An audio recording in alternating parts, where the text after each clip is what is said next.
मारुति ने अपनी Alto K10 launch की और कहा इंडिया की चल पड़ी। तो क्या सच में चल पड़ी है या इसमें कुछ कमियां हैं?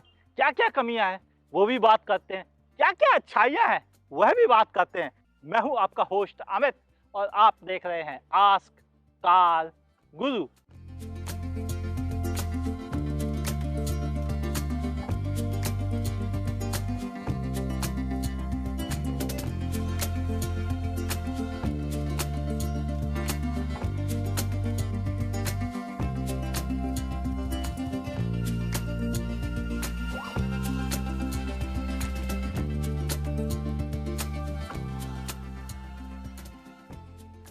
हाँ, क्रिटिसाइज करना तो मेरा नेचर है, लेकिन फिर भी कुछ अच्छी बातें आपके साथ शेयर करता हूँ।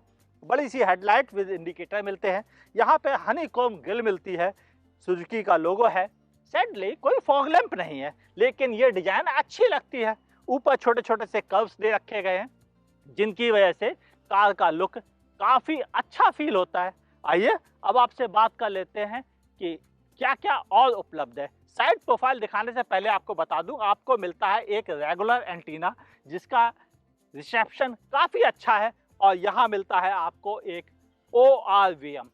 देखने में छोटा है लेकिन इसका डिज़ाइन इतना कर्वी है कि आपको पीछे का सब कुछ क्लियरली दिखता है। ड्राई पोर्शन में आपके साथ शेयर करूँगा। इंडिकेटर यहाँ पर दे रखा गया है, जिसे अक्सर लोगों को तोड़ते हुए हमने आँखों से देखा है। यहाँ पर 13 इंच के स्टील व्हील्स मिलते हैं कवर के साथ में। 145/80 प्रोफाइल्स के टायर दे रखे गए हैं, और यहाँ पर अगर 14 इंच मिलता तो कार गुरु खुश हो जाते।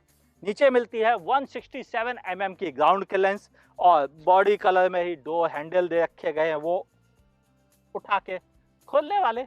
ग्लास काफ़ी बड़ा है। यहाँ भी आपको ब्लैक कलर की लाइनिंग मिलती है, और ओवरऑल मेरे हिसाब से कार देखने में क्यूट है। कुछ लोगों को तो बहुत पसंद है, और जिनकी बजट में आती है उनको तो जरूर पसंद है। यहाँ पीछे आपको मिलता है हाई माउंट स्टॉप लैंप। ये जो टेल लाइट यूनिट है मुझे रियली बहुत पसंद आई, क्योंकि छोटी सी प्यारी सी है। ऊपर इंडिकेटर, बीच में रिवर्स लाइट, और नीचे आपको बैक लाइट मिलती है। सैडली यहाँ कोई रियर फॉग लैंप तो है नहीं, क्योंकि फ्रंटीन ही दे रखा गया। ये जो एलिमेंट मैंने बताया है ये आगे से मैच करता हुआ है। बीच में सुजुकी का लोगो, इधर आल्टो K10 की बैजिंग, और दो पार्किंग सेंसर्स रखे गए हैं। सैडली कोई कैमरा मौजूद नहीं है इस कार के साथ। अब बात कर ले बूट स्पेस की। हाँ, इसे आप चाबी से खोल सकते हैं। इसमें लॉक अनलॉक के बटन है। आगे भी खोलने की जगह दे रखी गई है, वहां से भी आप बूट को ओपन कर सकते हैं। बूट अच्छा साइज में ओपन हो जाता है। यहाँ पार्सल सेल्फ मौजूद है। 214 लीटर का स्पेस है, जिसमें एक सूटकेस और दो बैग मेरे रखे हुए हैं। आप चाहे तो 3 बैग आसानी से कैरी कर सकते हैं, या 2 इस साइज के सूटकेस भी कैरी कर सकते हैं। एक फैमिली के आउटिंग के लिए, बाहर जाने के लिए काफ़ी जगह है, इतनी कमी नहीं है यहाँ पर। और ऊपर का हिस्सा भी वेल कवर कर रखा है। अब चलते हैं भीतर, देखते हैं क्या क्या वहाँ भी मौजूद है। आल्टो K10 के इंटीरियर की बात की जाए तो आपको सॉफ्ट रबराइज्ड स्टीयरिंग व्हील मिलता है। इसी पे कंट्रोल्स मिल जाते हैं ऑडियो सिस्टम्स के लिए, और टेलीफोनी के कंट्रोल्स भी यहाँ पर दे रखे गए हैं।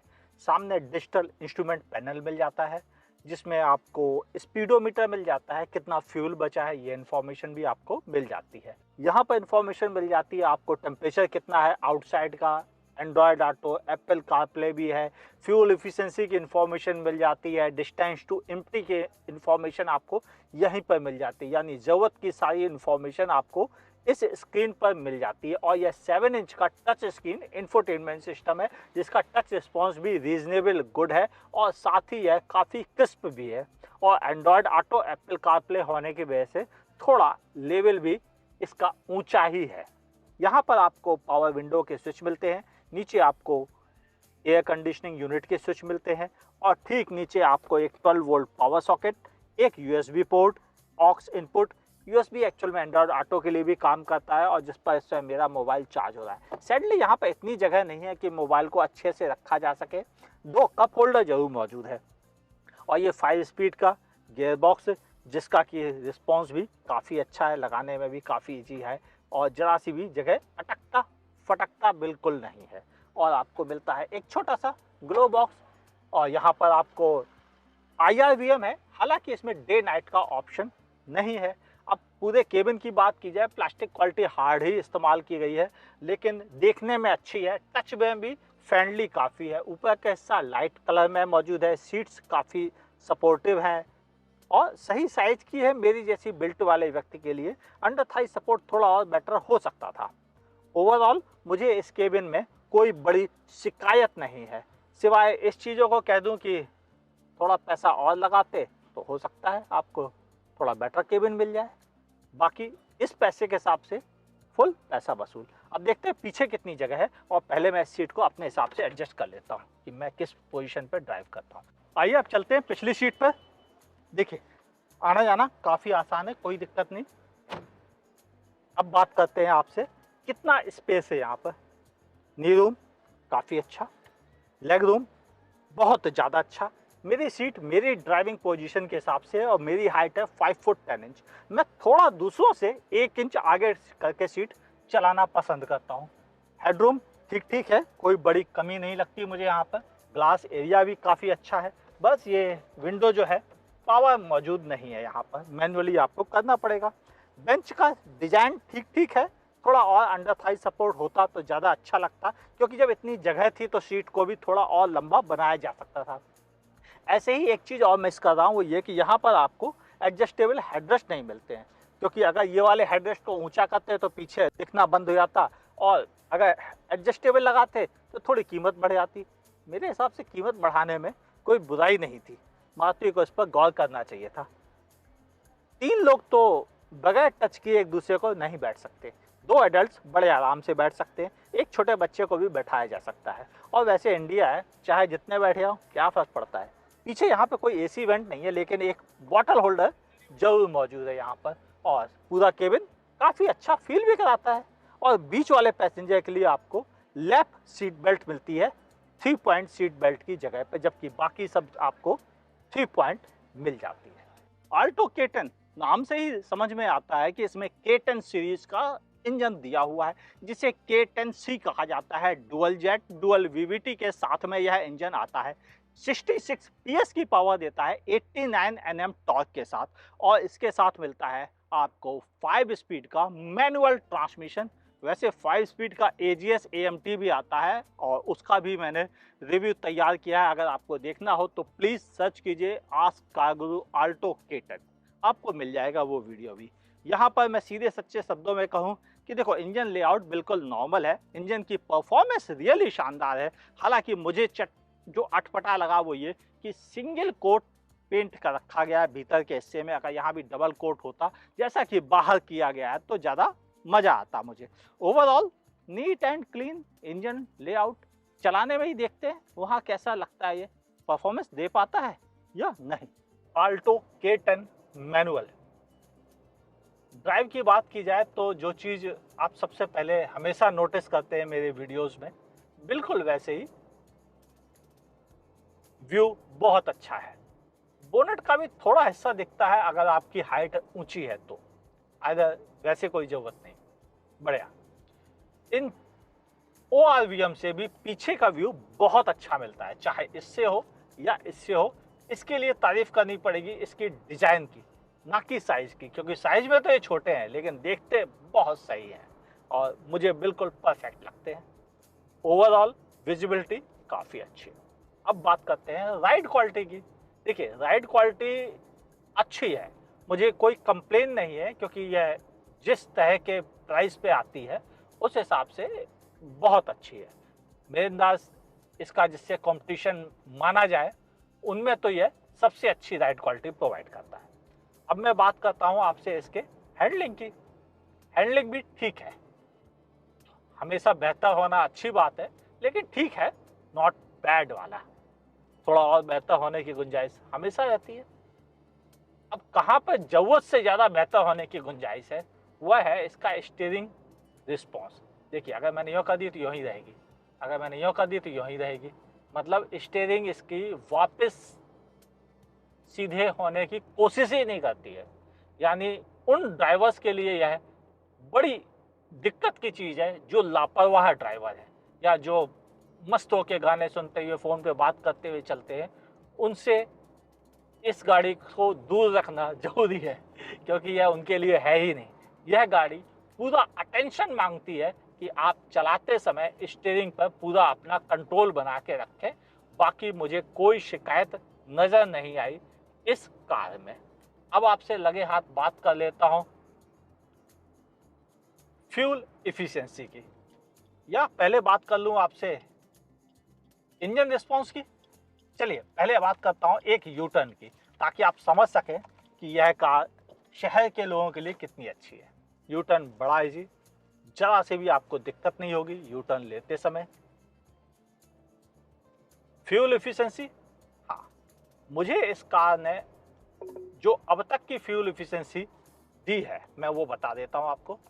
इसने लगभग 19-20 की फ्यूल इफिशिएंसी दी है ओवरऑल। और अगर इसे आप अच्छे से चलाते हैं, जैसा सिटी में नॉर्मल चलाते हैं, तो आपको यह 20 की फ्यूल इफिशिएंसी आसानी से प्रोवाइड कर सकता है। हालांकि मैंने नोटिस किया था कि AMT इसका कहीं ज़्यादा फ्यूल इफिशिएंट था इस मैनुअल के मुकाबले, और उसमें मुझे 20 की फ्यूल इफिशिएंसी मिली है प्रॉपर 20-21 की, जबकि इसमें मुझे 19-20 की मिली है। और हाईवे पे आप इससे आसानी से 24 की फ्यूल इफिशिएंसी पा सकते हैं। उसको लेके आपको परेशान होने की बिल्कुल ज़रूरत नहीं है। अब आपसे बात करूं इंजन का रिस्पांस कैसा है। देखिए यह 1 लीटर इंजन है, तो बड़ा है, डेफिनेटली बेहतर है। नॉर्मल आल्टो से आपको बहुत ज़्यादा मज़ा मिलेगा इसे चलाते समय। यह काफ़ी सेटल है, काफ़ी पंची है, काफ़ी रिफाइंड है और चलाने में बहुत बेहतर है। और गियर बॉक्स भी मुझे यह ज़्यादा पसंद आ रहा है इस कार में पर्टिकुलर, कि यहाँ चलाते समय अच्छा फील आता है। क्लच ना ही सॉफ्ट है, ना ही हार्ड है, और ना ही तकलीफ देह है। आप हैवी ट्रैफिक में इसमें आसानी से ड्राइव कर सकेंगे। यानी ओवरऑल मैं कह सकता हूँ कि इसे चलाते समय आपको रियली पूरा मज़ा आएगा। अब आपसे क्या इम्पोर्टेंट बात करूं, देखिए यह कार जिस तरह के सेगमेंट को फॉलो करती है उस हिसाब से तो मैं समझता हूं इसे अच्छे मार्क्स मिलने चाहिए। देखिए अगर आपकी जेब में ज़्यादा पैसे हैं तो फिर बेझिझक बहुत सारे ऑप्शन उपलब्ध हैं। चलिए फिर बाकी बातें करते हैं कंक्लूजन में सीधे सच्चे शब्दों में एक बात कह रहा हूं, बुरा बोलने वाले बहुत मिलते हैं, लेकिन सच समझने वाले कोई नहीं मिलता, क्योंकि उनको खरीदना नहीं है। तो आप कुछ भी बोल दो किसी भी कार के बारे में। मैं परचेजिंग पॉइंट व्यू से आपसे शेयर करता हूं अपना ओपिनियन। इस पैसे में आपको कुछ नहीं मिलता है, कोई नहीं देता है, सब डरपोक है कंपनीज। मैं कहता हूं जो भी कंपनीज के चहेते लोग इस कार की बुराई करते हैं, एक बार इसी कीमत में अपनी कार लॉन्च करके तो देखो, आटे दाल का भाव पता चल जाएगा। ये बात मारुति को भी पता थी, और इसीलिए उसने इस कीमत में इकलौती कार लॉन्च कर दी जिसके पास अच्छा इंजन भी है, अच्छा गियर बॉक्स भी है, स्पेस भी काफ़ी सारा है, और थोड़ा बजट फ्रेंडली भी है। क्योंकि यह कार एक्चुअल में 83,000 से स्टार्ट हो जाती है LXI वेरिएंट में। मैं स्टैंडर्ड वेरिएंट को काउंट नहीं कर रहा हूँ, क्योंकि उसमें AC भी नहीं आता है, पावर स्टीयरिंग भी नहीं है, तो मेरे लिए तो किसी काम का नहीं है, और शायद आपके लिए भी। इसलिए 4,83,000 रुपीज़ से शुरू हो जाता है। और इसका VXI वेरिएंट मुझे सबसे ज़्यादा अच्छा लगता है, जो लगभग 5 लाख की प्राइस में उपलब्ध है। और अगर आप ज़्यादा पैसे खर्च करना चाहें, टच स्क्रीन वगैरह सब चाहिए आपको, तो आप टॉप एंड भी कंसीडर कर सकते हैं। मेरे हिसाब से इस प्राइस में इतने फीचर्स के साथ कोई भी कार उपलब्ध नहीं है, इसलिए आपके पास चॉइस ही नहीं है। जब चॉइस ना हो तो अकेले जो भी आदमी दौड़ेगा वही जीतेगा, और आल्टो इसीलिए जीत जाती है। और अगर आपको लगता है कि आपके पास ज़्यादा पैसे हैं, तो भाई साहब मारुति के पास भी कारें हैं, और बाकी कंपनीज के पास भी बहुत सारे ऑप्शंस आते हैं। लेकिन इस बजट के लोगों के लिए यह रियली बहुत अच्छा ऑप्शन है। आपकी क्या ओपिनियन है नीचे कमेंट सेक्शन में लिखना ना भूलिएगा। फेसबुक पे देख रहे हैं तो मेरे पेज को लाइक कीजिए, फॉलो करना ना भूलिए। यूट्यूब पे देख रहे हैं तो मेरे चैनल को सब्सक्राइब कीजिए, बगल में दी हुई नोटिफिकेशन बेल दबाना ना भूलिएगा। मुलाकात होगी ऐसे ही किसी शानदार वीडियो के साथ। देखते रहिए आस्क कार गुरु।